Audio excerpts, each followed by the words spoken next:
Hello, welcome back to our workshop on the Bach cello suites. Today, Courante from the fourth suite.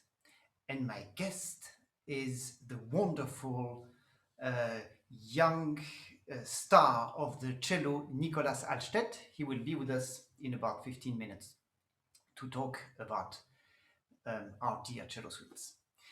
So, I received a question just before the show from Britton Chang. I will go at it, dear Britton, a bit later. First, I would like to simply go to our courant, our movement of the day. So let me play a little bit.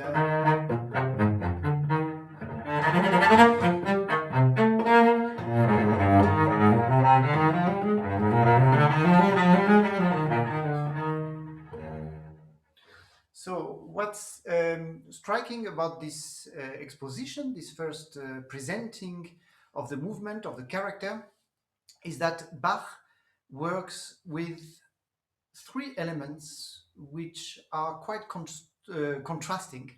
And basically that's how he creates the dynamic of this movement. There is a lot of variety, much more than in, say, remember the courant from the third suite. It's basically only eighth notes.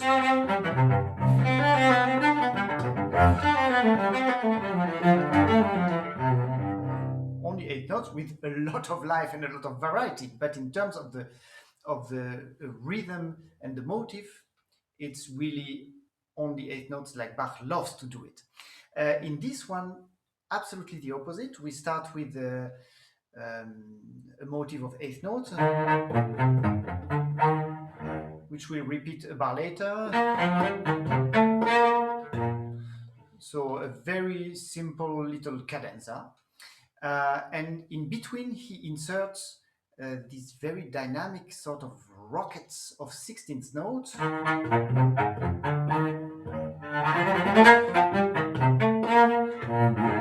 So, which bring a lot of energy.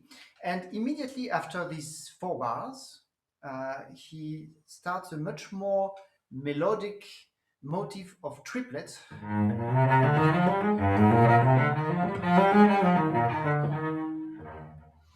And I just find it good to be conscious of this as a performer and as a player when I start this movement, that this to really fully enjoy this structure. You can also see how in this very simple first 8 bars already Bach has how can I say, use the usual short, long trick of 2 bars, 2 bars, 4 bars. So 2 bars, and then our transition. Again 2 bars, and now 4. But we go for 4 bars.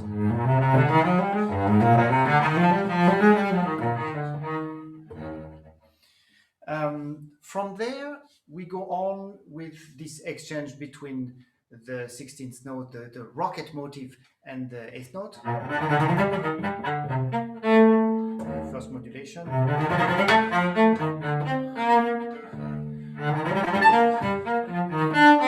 And then we go for a longer period of 8th notes.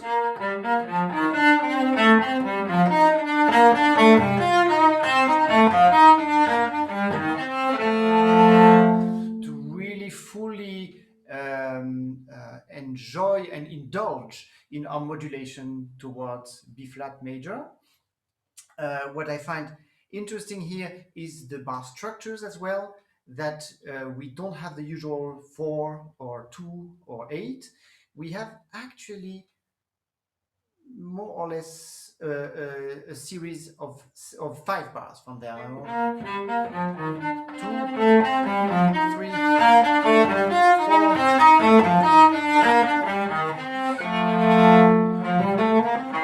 And then we meet again our melodic motive here.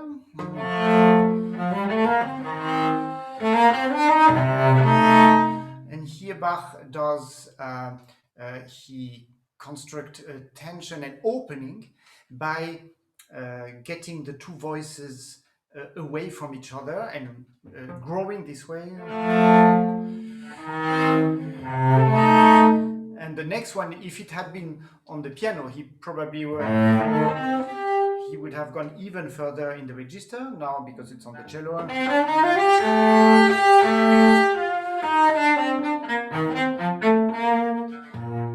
And now our little conclusion, which I find very touching, because also here there is a little extra bar.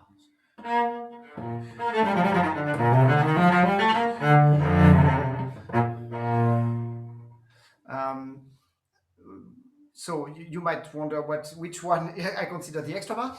The extra bar for me is the triplet bar, because we have arrived here, and here he could have done his cadenza in 2 bars. That would have been the normal way, and we would have had 4 bars plus 2 bars, the usual thing. And instead of that, he inserts this extra bar. I used to play quartet. The Arcanto quartet. We played 12 years together, a lot. And I remember when we were rehearsing and trying to understand how a piece is structured in order to, to go deeper in the language and to give us some information, find some information about how to construct the story. This kind of bar, we would call it the unneeded bar. So it's basically not needed in the discourse.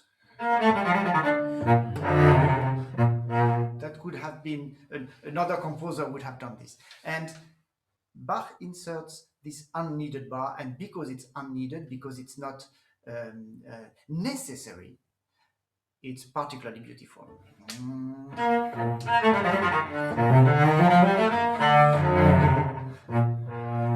It makes it more interesting. In our second half, like he does most of the time, the first bar is just like everything is normal, like we have at the beginning, and again the rocket.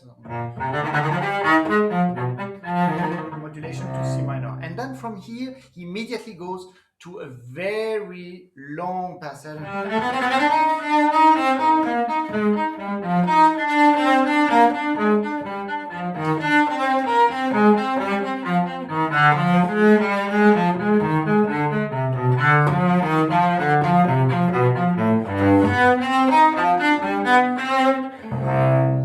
So, what's striking about this passage is that, for me, I think it's one of the most lyrical passages in the piece. And also what's striking is that it's only 8th notes for a very long period of time. And to be honest, when I was a student, and for many years, I struggled with this passage, and I was a bit worried when this passage would come, when I would have to perform it, because of all these 8 notes, and I it was like when it was coming, I would say, oh my God, now there's this long thing I have to go through, so get a sip of water and get ready and get through it. And it took me a while to really be able to enjoy it fully, and maybe what helped me a lot, and I would like to show it on the piano, is to understand how Bach makes a series of 8th notes so lyrical, and how that helps us performers to really go through and breathe this long phrase. So what he does actually is that he has 2 voices. There is always the upper voice that stays. So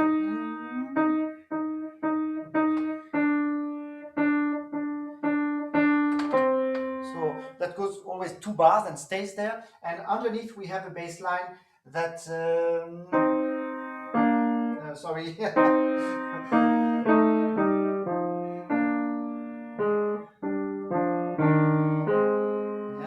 And so what's important for you to know is that these first 3 notes, they are not yet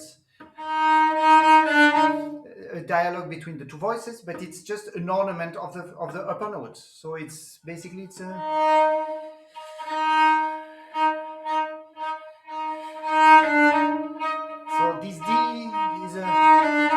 just an ornament of the E flat, whereas the next note on the under the E flat is going to be actually our actual bass note, and so for the next two bars.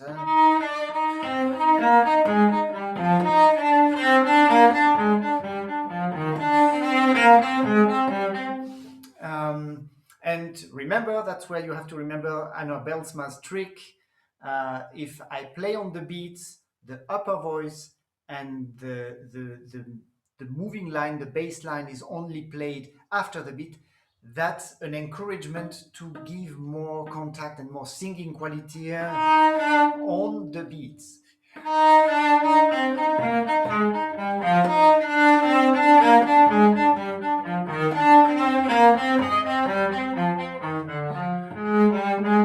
Be aware here that for the first time in this long series, we don't go down a step, but two steps, a third. So,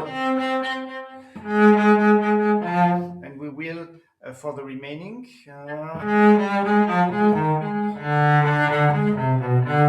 A third down, and then cadenza. And that gave us a very long singing lyrical passage.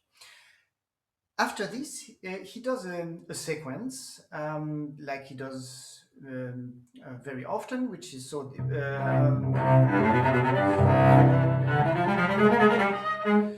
So basically, sorry, I got confused because I wanted to say two things at once. My apologies. So let me first play the passage.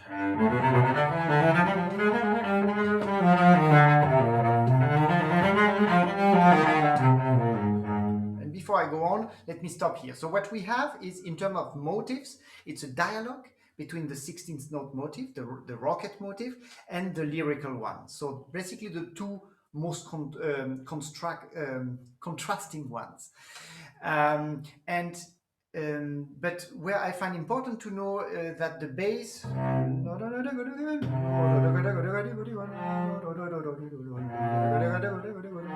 that this is this sequence thing, and you remember the sequence most of the time means something binary, you know, that the bass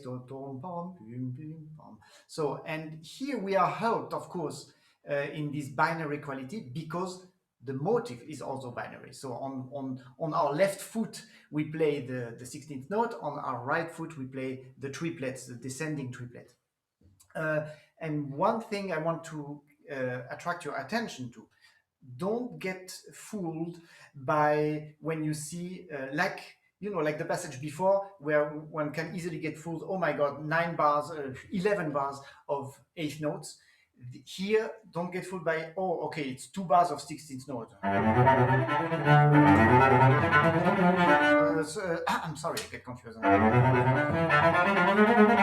So what you should be aware of the modulation on the downbeat of the second bar, because what we have done before,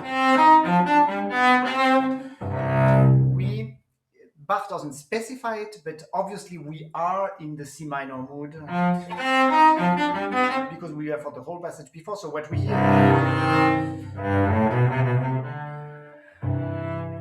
so the E natural is where the modulation is taking place, and I think one should be aware of it when one plays this passage. That's very, very important. Now, after this,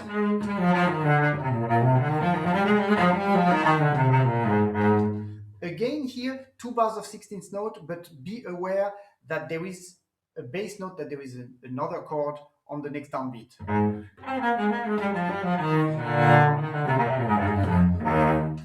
I think also here it's important to not just play 2 bars at once.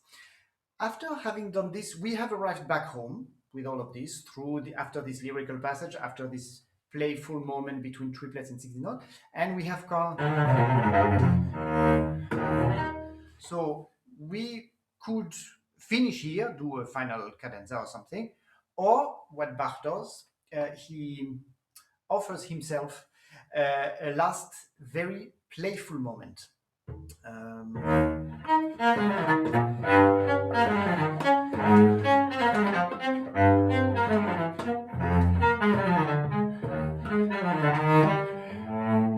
So where this time the play is between the 16th note and the 8th note, and by going through all the registers in an extremely playful and virtuosic manner. And from there, we are back to this that we had in the first part, this passage where he will grow the interval between the two voices.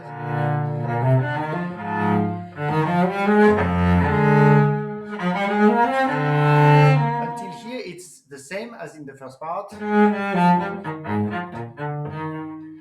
until the cadenza. Now, as a last clin d'oeil, I forgot the word in English, but like a little smile. The coda, the last 4 bars, he does the opposite direction of what he did the first time.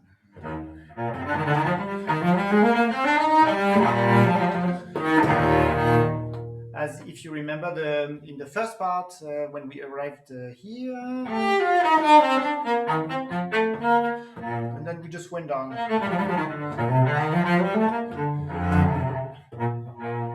Which, I mean, you could, each of you will invent his or her own story, but there is something calming, coming down and saying, we are finished, and we bring everybody to sleep. And when we do the opposite, going up,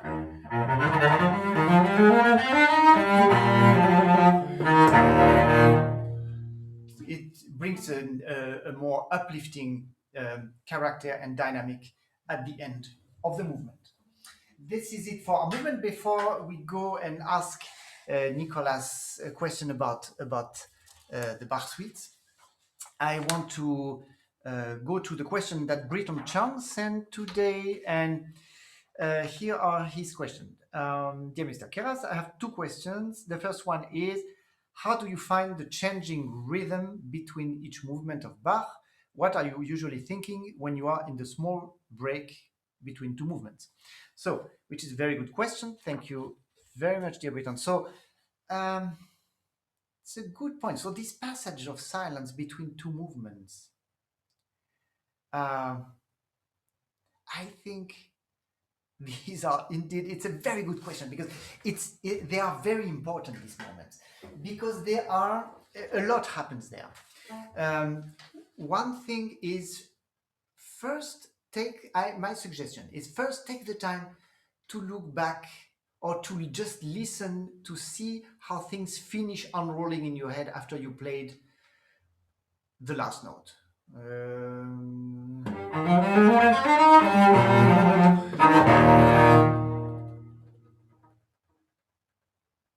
And then you enjoy the opening of the silence, and then this is the moment where I think, depending on the mood of the next movement, you can either plunge into the next movement if it's a kind of movement that doesn't ask for time, but rather asks for initiative. And some movements, of course, you will want to first feel the breathing, feel the flow. And for example, the next sarabande of the 4th suite, which we'll talk about next time, I think it's nice to maybe inside. I personally will think these 2 bars breathing of the sarabande, 1, 2.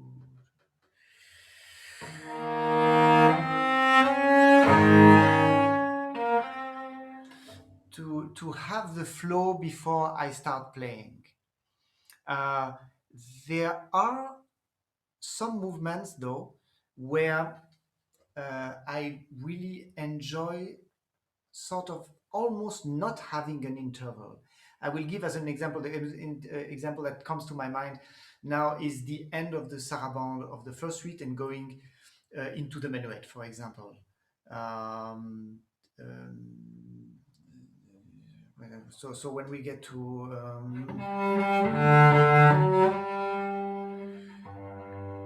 when we finish the the sarabande, and then because it starts on the same note, and I like to I enjoy personally to.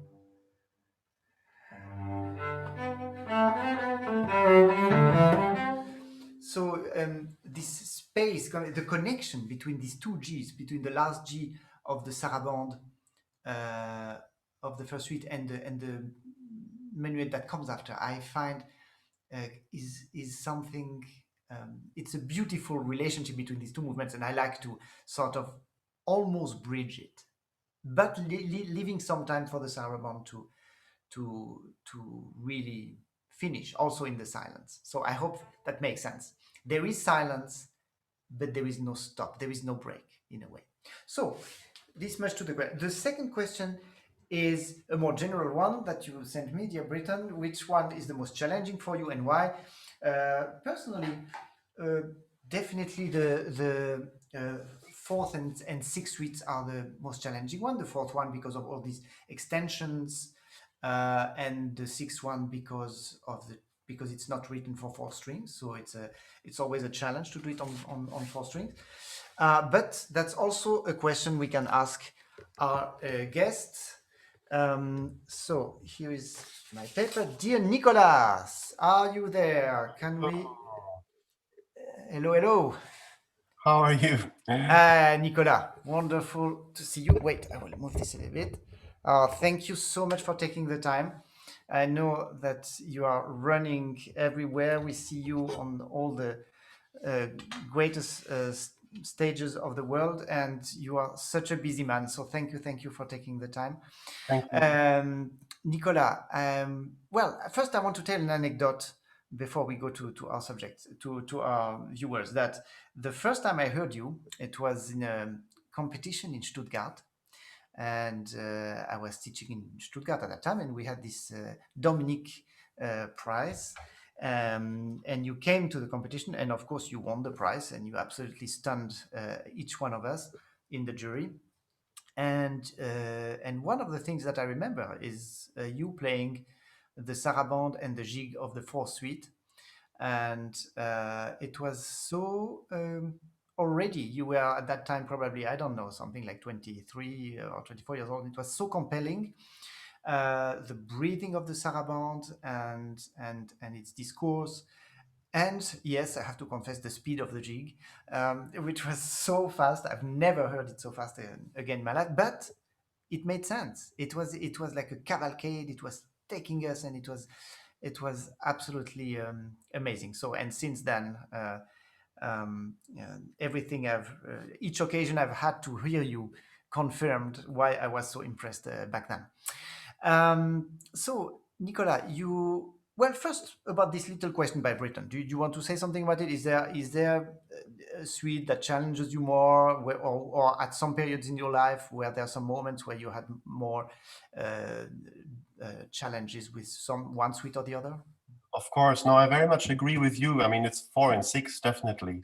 And it depends very much on your own history with the suites. I mean, everyone learns the suites at different times.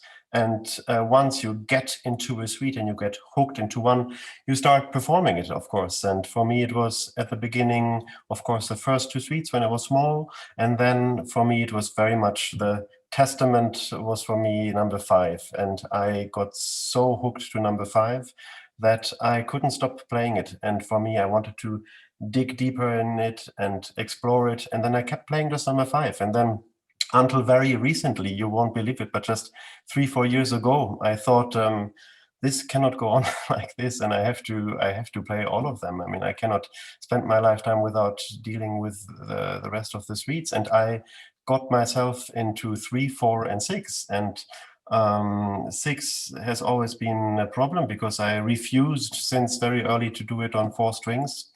I never saw the reason why to play this for an arrangement on 4 strings when it's so clearly a piece written for a different instrument. It is really a different instrument, the piccolo. And then I waited, and I had the experiment to ask a new maker to do five-string instrument for me, and we experimented and built a normal size cello. And then we both found out that doesn't work also, because the five strings needs a smaller size. There's a reason why it has this different Apollinic touch and sound. And then until I found very recently, 2-3 years ago in Amsterdam, where I met you again at the Biennale, like every 2 years, someone told me there's a piccolo around the corner. And then I found it, and after 5 minutes I said, I take it home, and that's it. And it spoke to me. So my history with the Sixth Suite is very, very recent, and the same is with number 4.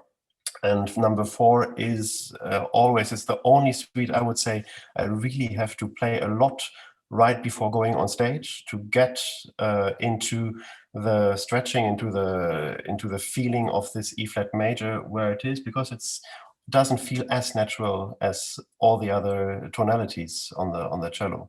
And when I play them now, I play them in one evening, so of course there's the break, there's the time to get into number 4, but I need it also as for the physicality. If I play number 4 without having played a few notes and the hand is cold, I can really feel it. I normally can play with cold hands. I don't need stretching. I have never problems with tendinitis and these things, but for number 4, it requires a warm up. So 4 and 6 is definitely tricky, and I for number 6 I can warn everyone, the piccolo is fantastic, and I will never regret this decision, and I will never do it on 4 strings. But the piccolo has different challenges that you are not aware of. At the beginning, you think, oh, it's fantastic, all open strings, where we have short strings normally on the 4 strings. But then it's very strange after 20, 25, 30 years of playing, having 5 strings in front of you, and then the D string in the middle, and then you need more space to dig into the sound world, but you have less because of the angle, the pressure. It's a different instrument. It's playing like the violin with the E string, and then like a double bass, because the C string needs even more gravity than on a normal cello, and you have to handle it in a very different manner. So number 6 on piccolo is a different thing. It's a different life. It's a different existence, and I love it. But it's a very different world. It has nothing to do with a 4-string instrument. So 4 and 6 definitely is the challenge of the cycle for me too. Mhm. So I want to stick a few more minutes with this sixth suite, because we have um, um, basically opposite experiences. I learned the sixth suite early on 4 strings, which I agree is probably a nonsense. But and but what has happened is that I I got to love it like this, and it's been years now that I've been thinking, okay, you have to make the step and go to the 5 string, which is the real thing. It's absolutely clear for me. Um, the one thing that stopped me a little bit was that uh, the what the sixth string what the sixth suite can have on 4 string, it obviously it's missing the ringing, the freedom of the open strings of the longer string and everything, but simply in terms of sheer volume, which is absolutely not an absolute value.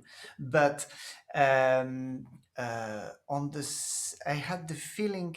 Well, I heard one of our wonderful colleagues, which I admire so much, play the sixth suite and so arriving to the taking the piccolo in the hand for the sixth suite, and making an announcement to the public and warning the audience, saying, well, I just want to warn you, this is now a piccolo cello, so the sound is much smaller, and this is so this is and and basically I was afraid to make this step, to go to the point where I have to, instead of being able to have even more sound generosity, let's say, if I play in a bigger hall at the end with the sixth suite, that actually the piccolo creates this extraordinary um, intimacy.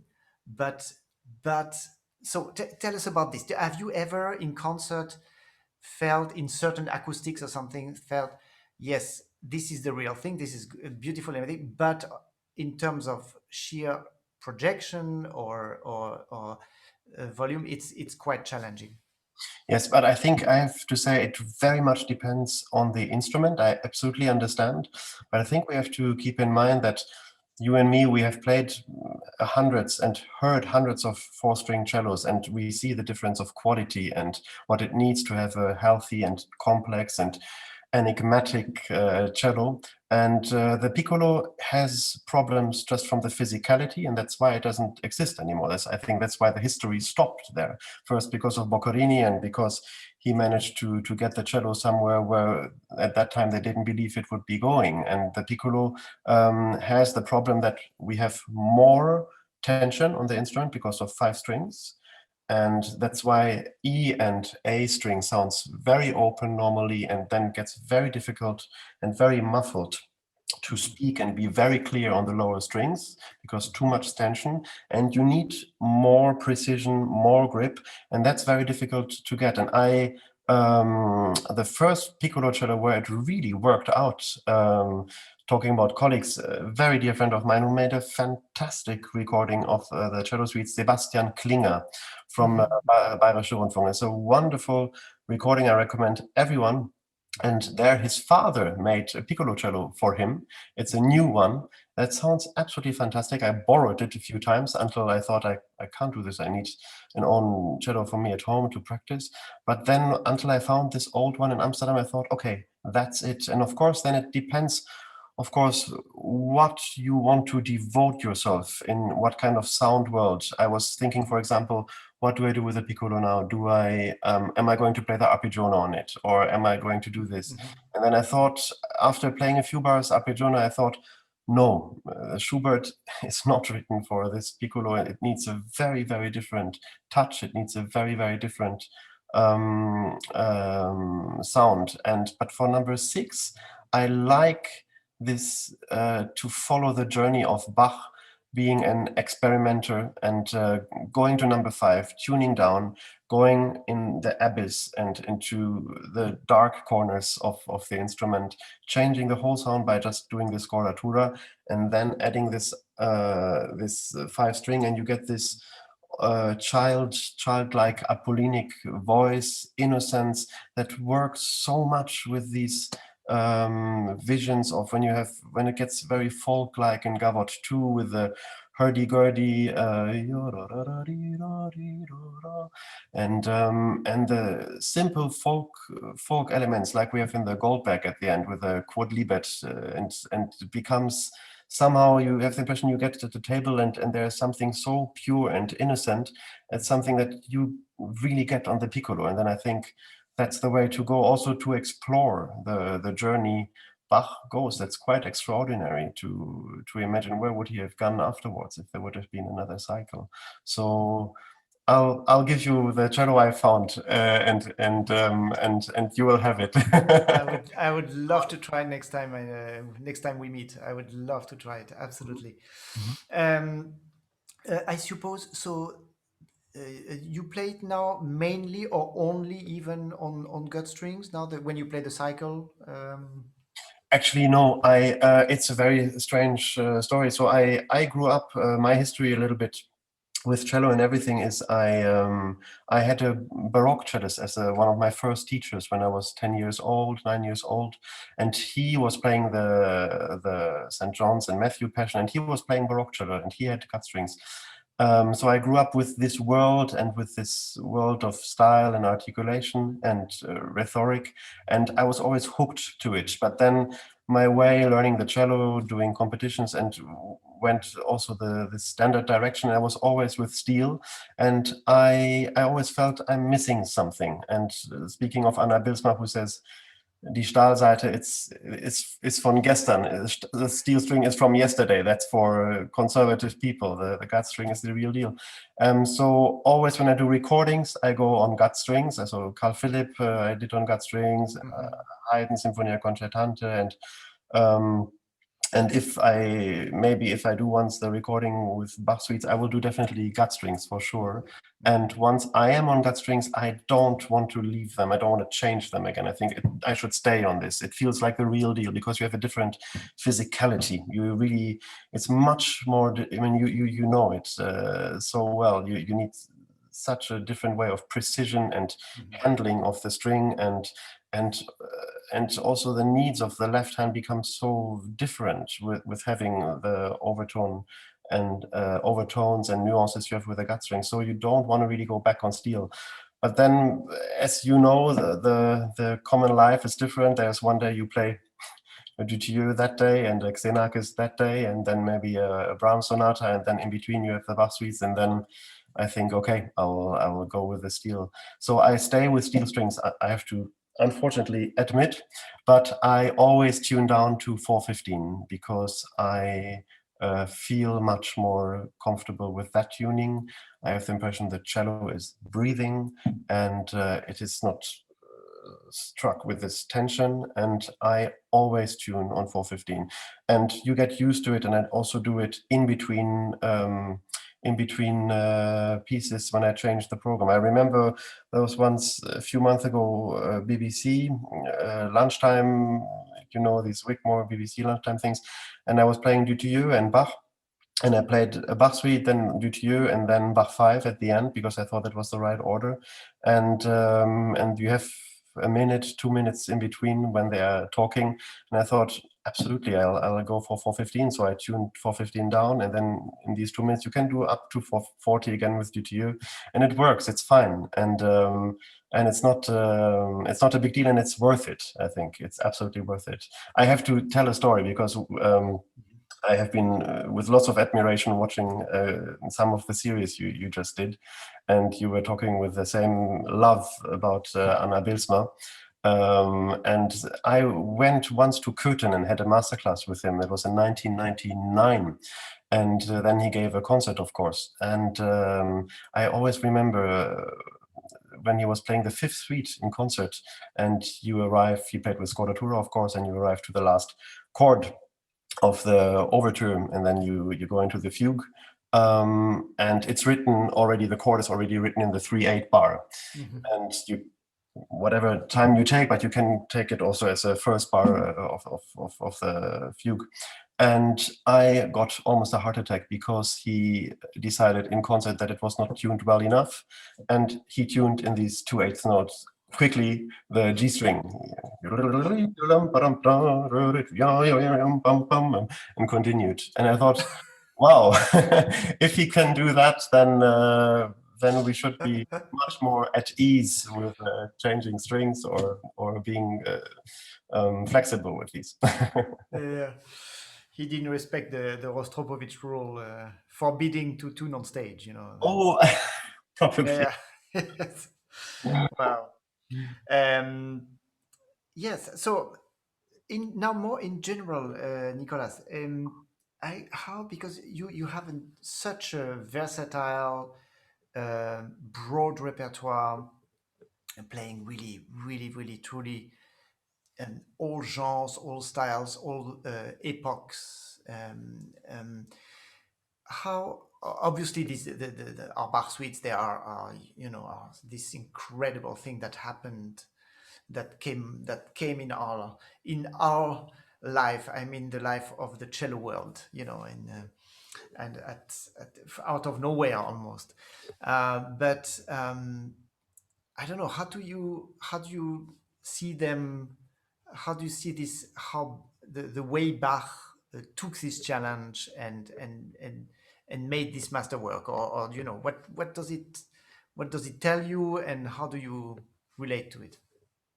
Well, it's still the most enigmatic and most infinite work for us in the end, because when we also, I mean, it comes to you, we have the same love of repertoire and interest and curiosity, but when it comes to solo recital evenings, we always tell the promoters we only have Bach or we have 20th century, or there are people who play Max Reger, but there has never been something in between from Bach until nowadays that has matched or continued the way Bach did, because it's something so incredibly complete, and even for that time not understandable for the people. I mean, I was talking to this wonderful viola da gamba player, Lawrence Dreyfus, and he sent me this kritische Musikus from Joseph Adolf Scheibe in the 1737 critic about Bach. He was listening to Bach and his famous treaty, and then you see at that time they say Bach was playing, and of course with lots of admiration about his organ playing and the Fingerfertigkeit and the speed and the virtuosity, but the music is too, he calls it schwülstig, but the music is too much for them to understand, and because to have polyphony with such that complexity was that's why at that time Handel was the more popular composer, and then was the Galante Stil that came with Carl Philipp and Filmsame Stil, and it took lots of time to have the recognition of Bach again until Mendelssohn, and then from then on every composer, when it comes to the end of your life, if you look at Jupiter Symphony Mozart, or we look at the last quartets of Beethoven, or we look at Brahms with the Fourth Symphony, Passacaglia, they all looked up to that challenge. I think that the pieces of Bach they're quite infinite, because there's never been a music that is so utterly perfect in itself, and at the same time so open and avant-gardistic and so experimental. I think there's no other music that's more modern, if we see with what he's playing on how many levels, on harmony, the Wohltemperierte Klavier, what the tonalities he is exploring, the B tonalities, birhythmische, on every level he is playing just in a little courant or in a sarabande, with Taktgruppen, with symmetry, asymmetry, and at the same point you have the impression nothing is dogmatic or show off or try. Everything is so perfect in itself, and that makes it for everyone such a big deal to also think, oh, am I going to record it? Do I record it 3 or 4 times? You can't really, I think, in one performance have the transparency and show everything what is in that cosmos. In a little Bourrée number 2 of number 4, there's so much in there that you can't nail it down to one character. It's so diverse, and to make that transparent is such a task, and that's why I think how does Luigi Nono say, it's der Weg, and it's not das Ziel, no? But we need horizons in our life, and I think that is the best horizon you can on a daily basis work with. Thank you so much. That's wonderful.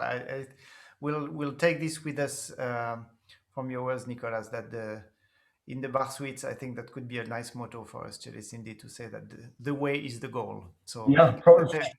definitely.